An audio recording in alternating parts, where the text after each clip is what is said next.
I remember it was a really calm day. My brother-in-law had flown in from New York. I mean, how much do you remember? So I remember that my uncle was in from town, on the trampoline, that weekend, and we were gonna go see the Savannah Gnats. Yeah, Savannah Sand Gnats, which was the baseball team at the time. I remember when I was getting ready, I was putting makeup on, and the boys and Christopher were outside jumping on the trampoline, having fun, and the doorbell kept ringing. And I thought they were telling me to hurry up because sometimes I'm known for taking a while. And so I remember opening the door to yell at them to say, like, I'm coming, stop. And I opened the door and I saw the men in, their dress uniforms. That moment changed my life forever.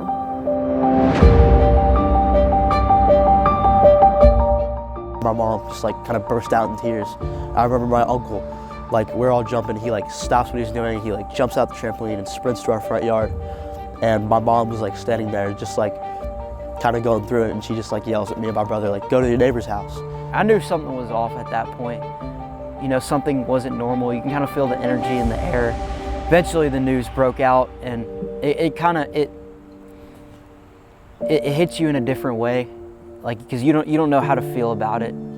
You kind of go into denial, hey, is this really what's happening? Or is this really the reality? But eventually you got to accept it. So.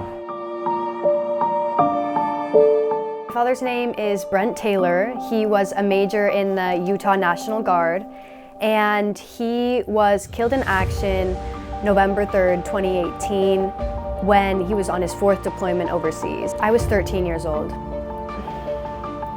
When my mom got the knock on the door from 2 full-dress soldiers in uniform, and that's how you know immediately, because that only means one thing. My siblings didn't know what had happened, but I remember I saw them and I just knew.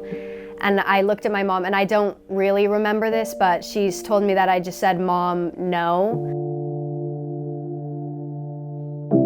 28 September 2021, he was really alert, really awake, and I asked him if he was ready, if he still wanted to fight, if he was just tired. So Darren was quite faithful, and then I asked him, if you can go home to the kingdom, do you want to go? And that really brought it to me too, where there were tears, just like those silent tears, but he gave me a yes. But it was very hard because he cried. Kai was 3.5 and Finn was 8 months when Victor passed away. So on top of losing my husband and the father of my children, I also lost the military community that we've been in for the past 10 years. So that was an adjustment to return to not having that support, that instant friendship that you're able to make with other spouses, because our husbands are in similar lines of work. That doesn't happen in regular life. I thought, what am I gonna do? How am I gonna raise these boys and to be men? How am I gonna teach them how to use power tools? Who's gonna spend time with them? Who's gonna teach them how to be a man? What they're missing is time with men like their father, that mentorship. That's what they need. And not that it ever can be replaced, but that's the part that's the gap that was missing. I only knew my dad up until I was 8 years old, so a lot of your perspective on life and the questions you can ask him and advice you can get from him is very limited at that point. You live your life on a day-to-day basis. And then the next summer, Mark took my older son Andrew up to Alaska, and they built a bridge from scratch, cut the trees down, built a bridge, dedicated it to Paul, and that sort of experience was so precious and valuable to me that I started to say, hey, can I become involved with the 98 Fund? Can we do this? Because I know everyone doesn't have that experience. I know everyone doesn't have that support. And so that's why this mission was so important to me, and why, I work full time, but I dedicate my time to making this important and special, because it was so instrumental in my children's growth. It helps to kind of get this perspective of who he was as a person, because you can, or at least I can very clearly tell that a lot of the stuff they do at the 98 Fund It was similar, like kind of how my dad like lived his life and how he went about things.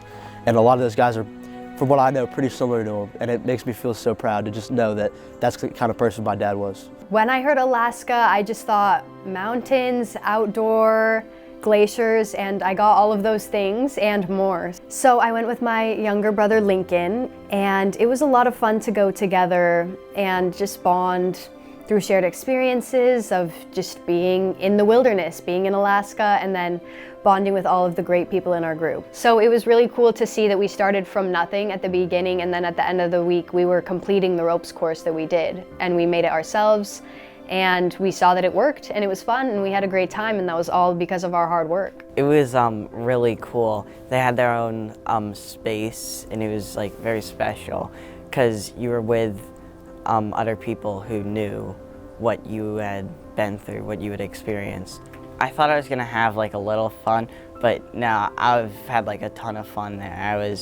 The polar plunge was also cool. This program overall is a really cool and unique model, the way they have it set up, because you have this hands-on aspect. You're building something. Something was there as a product of your labor and that group only, and it will be there for the rest of the foreseeable future.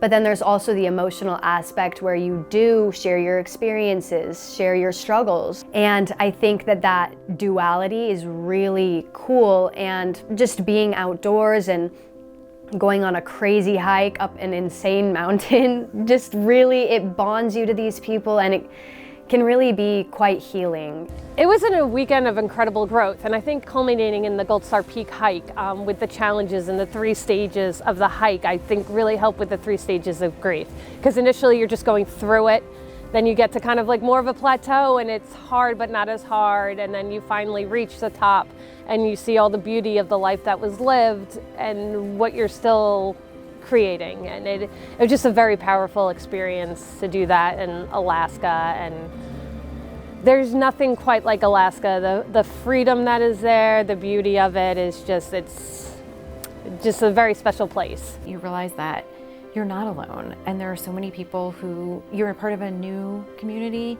one that no one is thankful to be part of, but is glad that it's there for them. I think having that support group of people who have had something similar happen to them, they know what that loss is like.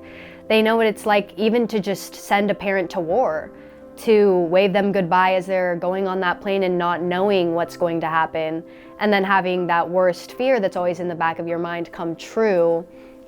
I think that having people who have had that experience really just bonds you so quickly and deeply in that shared experience. And I am really, truly grateful to this program for providing that for me and for my brother. So you're building a support system, and it doesn't matter what states we're in.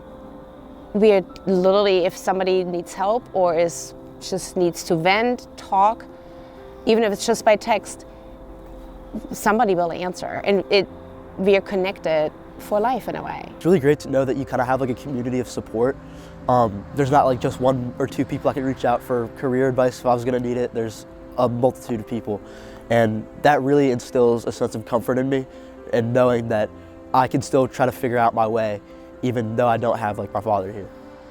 He loved his boys, and he just really wanted to be a dad. So if there's any sadness in all of this, that's like the saddest part to me, is that he didn't get to raise his boys. I think all we really want, like as humans, is connection. It's just being connected to each other and to something that's bigger than just ourselves and our everyday Monday lives. And so I think that's what the Alaska Project provides, is like that chance to connect. And I think that's how we heal.